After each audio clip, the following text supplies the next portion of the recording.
Ladies and gentlemen, welcome on board Flight 370 with service from Kuala Lumpur to Beijing. We are currently in line of track and are expected to be in the air approximately in 3 minutes. Please fasten your seatbelt before takeoff and turn off all your electronic devices including cell phone and laptops.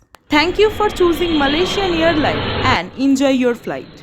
ठीक ऐसे ही flight attendant द्वारा किए गए एक announcement के बाद किसको पता था कि वो उड़ान एविएशन की हिस्ट्री में एक सबसे बड़ा मिस्ट्री बन के रह जाएगा। फ्लाइट 370 को रात के 12:25 पर डिपर्चर के लिए क्लियरेंस दे गई। कुआलालंपुर इंटरनेशनल एयरपोर्ट से बेजिंग तक जाने वाली इस प्लेन में कुल मिलाकर 239 लोग मौजूद थे। 227 passengers, 10 cabin crew members and 2 pilots. उनको टेक ऑफ करते वक्त ये नहीं मालूम था कि उनकी लैंडिंग बेजिंग पे नहीं बल्कि इतिहास के एक ऐसे रहस्यमयी पन्ने में होगा जिसे चाहकर भी कोई सुलझा नहीं पाएगा। आखिर क्या हुआ था उस दिन फ्लाइट MH 370 के साथ? 8 मार्च 2014 रात के 12:25 पर aircraft MH 370 Kuala Lumpur international airport से बेजिंग के लिए टेक ऑफ करता है। इस प्लेन को ऑपरेट कर रहे थे इस प्लेन की पायलट 53 साल के कैप्टन ज़ाहिरी अहमद शाह और दूसरी तरफ को पायलट यानी कि फर्स्ट ऑफिसर थे 27 साल के फारिक अहमद। इस फ्लाइट को 6 घंटे का सफ़र तय करके बेजिंग एयरपोर्ट पर पहुंचना था। इस प्लेन को टेक ऑफ करने के करीब 1 घंटे बाद प्लेन अपने डेस्टिनेशन पर पहुंचने के एकदम सही रूट पर चल रही थी। फ्लाइट टेक ऑफ के दौरान प्लेन में करीब 49,100 किलो फ्यूल मौजूद था, जो लगभग 7 से 8 घंटे की उड़ान के लिए काफ़ी होता है। साउथ चाइना सी के ऊपर पहुंचने के बाद फ्लाइट MH 370 के कैप्टन ज़ाहिरी रिपोर्ट करते हैं कि प्लेन की लेवल 35,000 फीट पर है। अब flight MH 370 Vietnamese air space में एंटर करने वाली थी। इसी रीजन से कुआलालंपुर की एयर ट्रैफिक कंट्रोलर रेडियो पर कहते हैं Malaysian 370 contact Ho Chi Minh 120.99. इसके ठीक 1 मिनट 43 सेकेंड्स के बाद फ्लाइट MH 370 कुआलालंपुर, हो ची मिन्ह और बैंकॉक के रेडार स्क्रीन पर से अचानक गायब हो गई। एयरक्राफ्ट तब तक रेडार स्क्रीन पर ट्रैक होती है जब प्लेन के सामने लगे 2 ट्रांसपॉन्डर्स में से एक सिग्नल एमिट कर रहा होता है। प्लेन में से सिग्नल आना और प्लेन रेडार स्क्रीन में से अचानक गायब हो जाना ये 2 कारण की वजह से हो सकता है। पहला, ट्रांसपॉन्डर बंद हो गए हो और दूसरा, जानबूझ के दोनों ट्रांसपॉन्डर्स को मैनुअली बंद कर दिए गए हो। रेडार स्क्रीन से गायब होने के बाद कुआलालंपुर एयर ट्रैफिक कंट्रोलर्स को लगा कि वो उनके रेडार से बाहर यानी कि वियतनामीज एयर स्पेस में पहुंच गए होंगे और जब वियतनामीज एयर ट्रैफिक कंट्रोलर की रेडार स्क्रीन से भी वो प्लेन अचानक गायब हो गया तो उसके बाद बार बार प्लेन से कांटेक्ट करने की कोशिश की गई।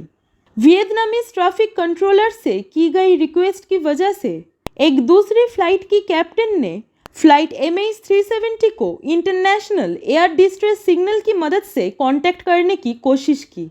उस दूसरी प्लेन की कैप्टन ने कहा कि वो MH 370 से कांटेक्ट करने में सक्सेसफुल तो हो गए थे, लेकिन उन्हें कुछ भी क्लियरली सुनाई नहीं दिया। ना कोई तूफान और ना ही कोई आंधी। बिना किसी रीज़न के बावजूद एक प्लेन अचानक गायब हो गया, जैसे कि किसी चीज़ ने उस प्लेन को निगल लिया हो। प्लेन को ढूंढने के लिए तुरंत ही एक सर्च ऑपरेशन बुलाया जाता है। वो प्लेन को उसी जगह पर ढूंढते हैं जहां से प्लेन रेडार स्क्रीन से गायब हुआ था, यानी कि गल्फ ऑफ थाईलैंड से साउथ चाइना सी के बीचों बीच। इस सर्च ऑपरेशन को कंडक्ट करने के लिए इंटरनेशनल एफर्ट्स लगाया गया। 7 अलग अलग देशों की 34 शिप्स और 28 एयरक्राफ्ट ने मिलके उस प्लेन को ढूंढने की कोशिश में लग जाते हैं, लेकिन इतने कोशिशों के बाद भी प्लेन का कोई नामो निशान तक नहीं मिला। कुछ दिनों बाद इस सर्च एरिया को एक्सपेंड किया गया। लगभग 4 दिन बाद खबर मिलती है कि प्लेन सिविलियन रेडार से ज़रूर गायब हो गया था, लेकिन उस रात एक मिलिट्री रेडार ने उस प्लेन को स्पॉट किया था। और सबसे हैरानी की बात तो यह है कि मिलिट्री रेडार पे इस प्लेन को आखिरी बार देखा गया था रात के 2:22 पर और ये प्लेन की लोकेशन साउथ चाइना सी पे नहीं बल्कि अंडमान निकोबार आइलैंड के पास था। स्टेट ऑफ मलाक्का, अंडमान सी और बे ऑफ बंगाल को सर्च जोन मानकर वहाँ पे प्लेन 370 को खोजने की कोशिश की गई, लेकिन ये कोशिश भी नाकामयाब रही। इसके बाद 17 मार्च 2014 को इस सर्च ऑपरेशन की जिम्मेदारी AMA से यानी ऑस्ट्रेलियन मेरीटाइम सेफ्टी अथॉरिटी को सौंप दी गई। 22 एयरक्राफ्ट और 8 देशों की 19 जहाज़ों ने मिलकर 4.6 मिलियन स्क्वायर मीटर से अधिक की दूरी पर खोज की, लेकिन कुछ भी हाथ नहीं लगा। पर इस सर्च के दौरान एक नया सबूत सामने आया। सर्च ऑपरेशन में सैटेलाइट डेटा से पता चला कि प्लेन ने ऑटोमेटिकली एक सैटेलाइट से कम्युनिकेट करने की कोशिश की थी। इस समय प्लेन ने सिर्फ लॉगिन करके कनेक्शन बनाने की कोशिश की, लेकिन अपना लोकेशन से रिलेटेड डेटा को ट्रांसफ़र नहीं कर पाई। तो सैटेलाइट से सिर्फ कनेक्शन बनाने का ही बात पता चल पाया। उस दिन प्लेन ने 7 बार सैटेलाइट से कनेक्ट करने की कोशिश की थी। इन्वेस्टिगेटर्स ने प्लेन से सैटेलाइट्स को भेजी गई इन ऑटोमेटिक स्टेटस अपडेट्स की मदद से उन्होंने कुछ कैलकुलेशन किए। इस सब का रिजल्ट था 7 ऐसे सर्कल्स जो उसी रात पर्टिकुलर टाइम पर फ्लाइट MH370 के लोकेशन को कवर कर रहे थे, एक लिमिटेड एरिया जहां पर प्लेन होने की संभावना सबसे ज़्यादा थे।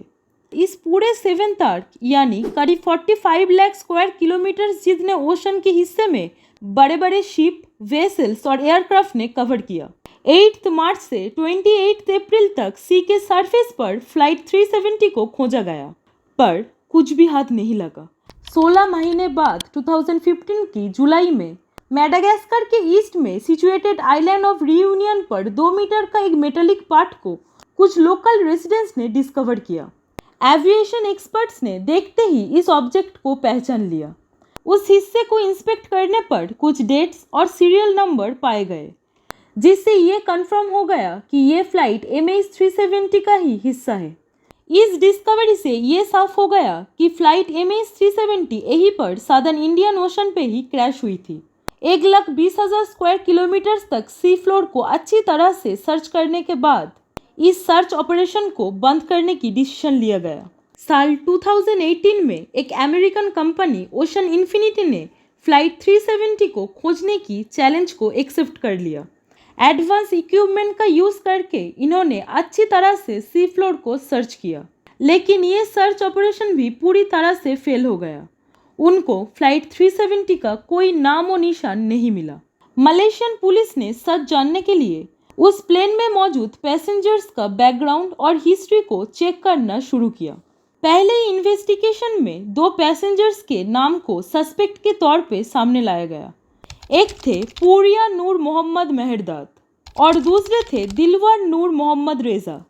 ये 2 नाम के पैसेंजर्स को इसलिए सस्पेक्ट करा गया था क्योंकि ये दोनों पैसेंजरों ने प्लेन में जाने के लिए नकली पासपोर्ट्स का इस्तेमाल किए थे।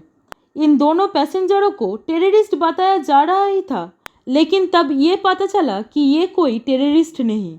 इन्होंने नकली पासपोर्ट्स का इस्तेमाल इसलिए किया क्योंकि वो यूरोप में जाकर सेटल होना चाहते थे। उस फ्लाइट के कैप्टन ज़ाहिर अहमद शाह अपनी पत्नी और 3 बच्चों के साथ रहने वाले 53 साल के इस पायलट ने अपने लाइफ के 18,000 घंटे प्लेन चलाते हुए गुजारे थे। उनकी बैकग्राउंड चेक करने वक्त ऐसा कुछ भी नहीं मिला जिसे उन पर शक किया जा सके, सिवाय एक फ्लाइट सिमुलेटर के।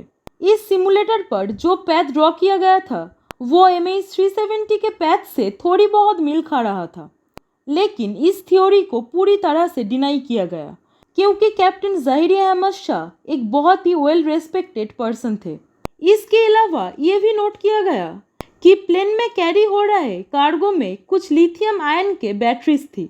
इसका बहुत ही हाई चांसेस थे कि इन बैटरीज के वजह से प्लेन में आग लग गई थी। लेकिन सवाल ये भी है, अगर प्लेन में आग लग गई थी तो प्लेन ने जब टर्न लिया तब किसी आसपास के एयरपोर्ट पर लैंड क्यों नहीं की। इंस्टेड प्लेन ने क्यों अंडमान निकोबार आइलैंड की तरफ ऐसे ही आगे बढ़ता रहा। प्लेन MH370 से जुड़ी हुई एक और पॉसिबल थ्योरी को एक्सेप्ट की जा रही थी। वो ये है कि हम सभी जानते हैं कि हाइट जैसे जैसे बढ़ती है वैसे वैसे ऑक्सीजन की कमी भी महसूस होने लगती है। प्लेन जिस हाइट पर उड़ता है अक्सर उतनी हाइट पे केबिन में डीप्रेशराइज की केसेस होते हैं और ऐसे कंडीशन में ऑक्सीजन की कमी की वजह से प्लेन पर मौजूद लोग बेहोश हो सकते हैं। या फिर उनकी जान भी जा सकती है। फ्लाइट MH370 की केस में शायद ऐसा ही कुछ हुआ होगा। पायलट्स प्लेन को लैंड कर सके कि उससे पहले ही वो बेहोश हो गए होंगे। ये सभी कॉन्स्पिरेसी थ्योरीज के अलावा इस प्लेन के बारे में कुछ भी पता नहीं लग पाया। फ्लाइट MH370 के इस पूरी मिस्ट्री में सबसे खौफनाक चीज़ तो ये है कि कुआलालंपुर इंटरनेशनल एयरपोर्ट से टेक ऑफ करने के बाद असल में क्या हुआ था। ये सभी सच सिर्फ और सिर्फ उस प्लेन में मौजूद उन 239 लोगों को ही मालूम है, जिनकी लाशें तक भी अभी तक नहीं मिली।